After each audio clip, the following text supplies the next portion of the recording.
Hi ಎಲ್ಲರಿಗೂ ನಮಸ್ಕಾರ. ಇವತ್ತು ನಾನು ಕೇವಲ 2 ನಿಮಿಷದಲ್ಲಿ ರಸಂ ಮಾಡೋದು ಹೇಗೆ ಅಂತ ತೋರಿಸ್ತಾ ಇದ್ದೀನಿ. ಸ್ವಲ್ಪ ಕರಿಬೇವು ಕೊತ್ತಂಬರಿ ತೊಗೊಂಡಿದ್ದೀನಿ, ಹುಣಸೆಹಣ್ಣು, ಸ್ವಲ್ಪ ಜೀರಿಗೆ, 1 ಟೊಮ್ಯಾಟೊ, ಅರ್ಧ ಒಗ್ಗರಣೆಗೆ, ಅರ್ಧ ಮಿಕ್ಸಿಗೆ ಹಾಕ್ಕೋಬೇಕು.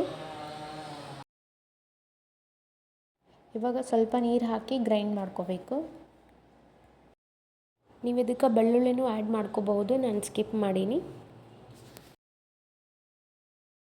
2 ಸ್ಪೂನಷ್ಟು ಎಣ್ಣೆ ಹಾಕ್ಕೊಂಡು ಜೀರಿಗೆ, ಸಾಸಿವೆ, ಕರಿಬೇವು, 1-2 ಒಣಮೆಣಸಿನ್ಕಾಯಿ, ಬ್ಯಾಡಗಿ ಮೆಣಸಿನ್ಕಾಯಿ ತೊಗೊಂಡಿನಿ. ಅರ್ಧ ಟೊಮ್ಯಾಟೊ ಕಟ್ ಮಾಡಿ ಇಟ್ಕೊಂಡಿದ್ನಲ್ಲ ಅದನ್ನು ಹಾಕ್ಕೊಂಡು ಫ್ರೈ ಮಾಡ್ಕೋತೀನಿ.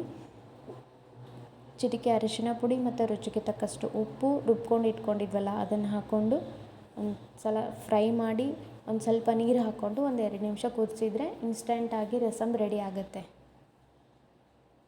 ಈ ರೆಸಿಪಿ ಇಷ್ಟ ಆದರೆ ನೀವು ಟ್ರೈ ಮಾಡಿ ಕಮೆಂಟ್ ಮಾಡಿ. ನಿಮಗೇನಾದರೂ ಡಿಫ್ರೆಂಟಾಗಿ ಗೊತ್ತಿದ್ದರೆ ಅದನ್ನು ಕಮೆಂಟ್ ಬಾಕ್ಸ್ನಲ್ಲಿ ತಿಳಿಸಿ, ನಾನು ಮಾಡ್ತೀನಿ.